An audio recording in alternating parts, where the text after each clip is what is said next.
समाजातील प्रत्येक घटना थेट आपल्यापर्यंत पोहोचवणारे आपलं हक्काचं न्यूज चॅनल क्रांती सूर्य न्यूज। संपादक शशिकांत राजवंत। हम तुम्हारे साथ हैं। विशाल दादा तुम आगे बढ़ो, हम तुम्हारे साथ हैं। सांगली लोकसभा मतदारसंघात महाविकास आघाडीकडून शिवसेना उद्धव बाळासाहेब ठाकरे पक्षाचे चंद्रहार पाटील यांना उमेदवारी जाहीर झाली आहे। मुंबईमध्ये झालेल्या महाविकास आघाडीच्या नेत्यांच्या संयुक्त पत्रकार परिषदेमध्ये चंद्रहार पाटील यांच्या उमेदवारीवर शिक्कामोर्तब करण्यात आला। या उमेदवारीच्या घोषणेनंतर मात्र सांगली जिल्ह्यातील कार्यकर्ते संतप्त झाले आहेत। काँग्रेस कार्यकर्त्यांच्याकडून सांगलीत काँग्रेस कमिटीच्या बाहेर निदर्शने करून जोरदार घोषणाबाजी करण्यात आली। शिवसेना उद्धव बाळासाहेब ठाकरे पक्षाचे पक्षप्रमुख उद्धव ठाकरे यांनी डबल महाराष्ट्र केसरी चंद्रहार पाटील यांची उमेदवारी अगोदरच जाहीर केली होती। काँग्रेसच्या सांगलीच्या मतदारसंघाचा उमेदवार उद्धव ठाकरे यांनी परस्पर जाहीर केला असा आरोप करीत काँग्रेसचे कार्यकर्ते आक्रमक झाले होते। दोन्ही पक्षांमध्ये या जागेसाठी तिढा निर्माण झाला होता। अखेरीस महाविकास आघाडीमध्ये शिवसेनेला सांगलीची जागा देण्यात आली असून चंद्रहार पाटील यांची उमेदवारी जाहीर करण्यात आली आहे। काँग्रेसचे प्रदेशाध्यक्ष नाना पटोले आणि शिवसेनेचे खासदार संजय राऊत यांनी सांगली लोकसभा मतदारसंघासाठी आपली प्रतिष्ठा पणाला लावली होती।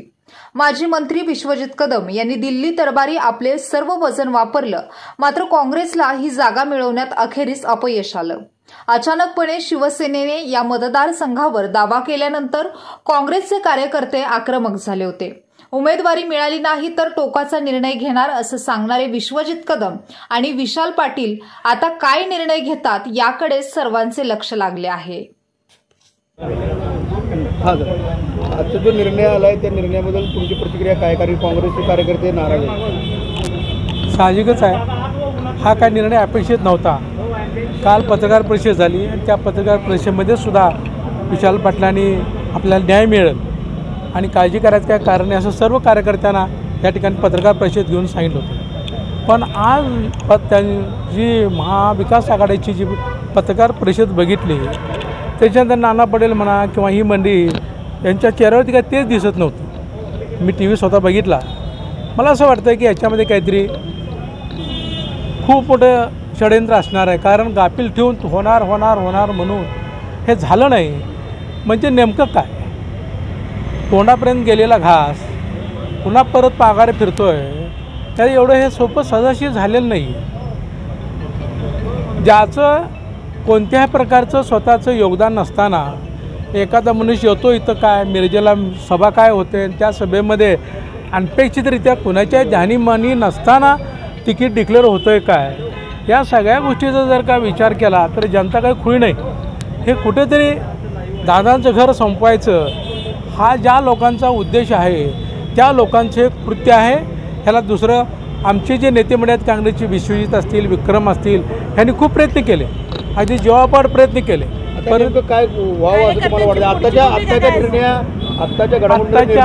आताच्या निर्णयासाठी हे जे वरील 4 लोक आहेत आता आमचे विश्वजित म्हणा, विक्रम सावंत, पृथ्वीराज पाटील, विशाल पाटील हे एकत्रित बसतील। कार्यकर्त्यांना असा काय निर्णय घ्यायचा, निर्णय हा नेत्यानं घ्यायचा असतो आणि त्याच्यामुळं आम्ही या बाबतीमध्ये काही फारसं बोलू शकत नाही। नेते निर्णय घेतील त्याबद्दल आम्ही सगळेजण असतो। निर्णय विरोधात गेलेला आहे हा निर्णय निश्चितपणानं आम्हाला धक्कादायक आणि अनपेक्षित होता। शेवटच्या क्षणापर्यंत डॉक्टर विश्वजित कदम यांच्या नेतृत्वाखाली आम्ही सर्वांनीच त्या ठिकाणी प्रयत्न केले। अगदी काल विशालदादांनी देखील विश्वास व्यक्त केला होता की विजयाची गुढी आज गुढीपाडव्याच्या निमित्तानं आम्ही उभा करू। म्हणजे तुम्ही ओळखू शकता की एवढा विश्वास आम्हाला होता, परंतु आजच्या निर्णयामुळं निश्चितपणानं आम्ही नाराज आहोत, यात कोणतीही शंका नाही। आणि हा निर्णय अजूनही बदलला पाहिजे ह्याच भावना आहेत। कारण शेवटपर्यंत 12 तारखेला अर्ज भरण्याचे सुरू होणार आहे, 19 तारखेला अंतिम मुदत आहे आणि आम्ही सांगतोय की बाबा हा काही पूर्णविराम नाही आहे, हा आता स्वल्पविराम आहे। आम्ही काँग्रेसच्या आमचे जे नेते आहेत मग विश्वजित कदम, आम्ही सर्व जिल्ह्यातले नेते एकत्र बसू, कार्यकर्त्यांच्या भावना लक्षात घेऊ आणि त्यांच्या सर्वांचे विचार विनिमय झाल्यानंतर आमच्या राज्यातल्या वरिष्ठ नेत्यांची चर्चा करून आम्ही पुढची दिशा ठरवणार आहोत। विशालदांनी एक गोष्ट नैसर्गिक आहे, स्वाभाविक आहे, कारण स्वाभिमानी काँग्रेस कार्यकर्त्याला हे वाटणं साहजिक आहे. विशालदादांनी वैयक्तिक ही भूमिका व्यक्त केलेली नाही. ही काँग्रेसवर अन्याय करणारी ही बाब आहे, कारण सातत्यानं काँग्रेस 16 वेळा इथं जिंकलेली आहे आणि काँग्रेस मनात जनात आणि मनामनात प्रत्येक इथल्या जनतेमध्ये रुजलेली असल्यामुळं त्या स्वाभाविक आहेत की ह्यावेळी आशा होती. गेल्या वेळी इथं आमचं चिन्ह गोठवलं गेलं. ह्यावेळी आशा होती की आम्ही 100% आपल्याला ही जागा मिळेल, आपण हाताच्या चिन्हावर येऊ, पुन्हा मागच्या वेळी झालेला विशाल पाटलांचा पराभव आम्ही धुवून काढू, ह्या भावनेनंच आम्ही सर्वजण कार्यरत. महाविकास आघाडीची आम्ही काल केलं होतं विशाल पाटलाने, आता तुम्ही म्हणता की 19 तारखेपर्यंत आणखी आपल्याला वेळ आहे. नाही सर, हे बघा, आता तुम्ही पाहिलं की काही भाजपने जागा बदलल्या, काही शिंदे सेनेच्या जे काही शिवसेना आहे त्यांनी त्यांचे उमेदवार बदललेले आहेत. त्यामुळं अंतिम क्षणाबद्दल काहीपर्यंत काय होऊ शकतो. त्यामुळं आम्ही आमच्या भावना किंवा आमचे ह्या काय आता कार्यकर्त्यांच्या भावना त्यांना कळवणार आहोत आणि मग निश्चितपणानं ते आम्ही प्रयत्न. या संदर्भात बैठक कधी घेतली जाणार आहे? नाही, बैठक आहे ना, आता आम्ही कदाचित उद्याच प्राथमिकरित्या काँग्रेसचे नेते एकत्र बसू आणि त्यानंतर आम्ही पुढची दिशा ठरवू. कार्यकर्त्यांची आम्हाला चर्चा करावं लागेल आणि त्यानंतर आम्ही आमचा जो काही ह्या भावना आहेत तो आमच्या राज्यातल्या नेत्यांना कळवू आणि त्यानंतर आम्ही निर्णय घेऊ. मागच्या वेळेला ज्या वेळेला असं झालं होतं त्यावेळेला काँग्रेस कमिटीला आपण कुलूप घातलं होतं, इतक्या टोकाच्या भूमिका होत्या. आता आपण याबद्दल नाही, आता मी तुम्हाला सांगितलं की ती नैसर्गिक एक प्रतिक्रिया कार्यकर्त्यांची होती गेल्या वेळेला.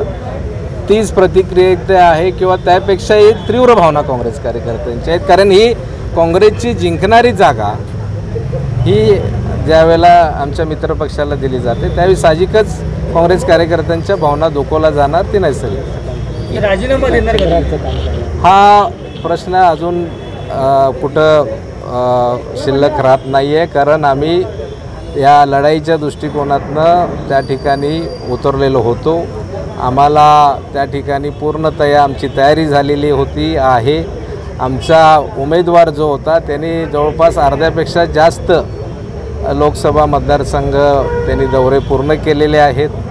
आम्ही या ठिकाणी सांगली शहरातून मी असतील, जयश्री वहिनी असतील, आम्ही त्या ठिकाणी काम करतो आहे. विश्वजित कदम आहे जिल्ह्यातनं नेतृत्व आमचं, ते आहेत. आमदार विक्रम सावंत जे आमचे ग्रामीण जिल्हाध्यक्ष आहेत, हे सर्वजण आम्ही ह्या कामामध्ये त्या ठिकाणी आहोत आणि आम्ही निश्चितपणानं शेवटपर्यंत आणखी अगदी 19 तारखेपर्यंत याबद्दल आम्ही लढणार आहोत.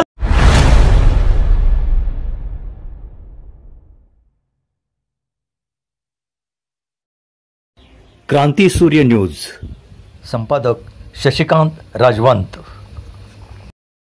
सबस्क्राईब करा,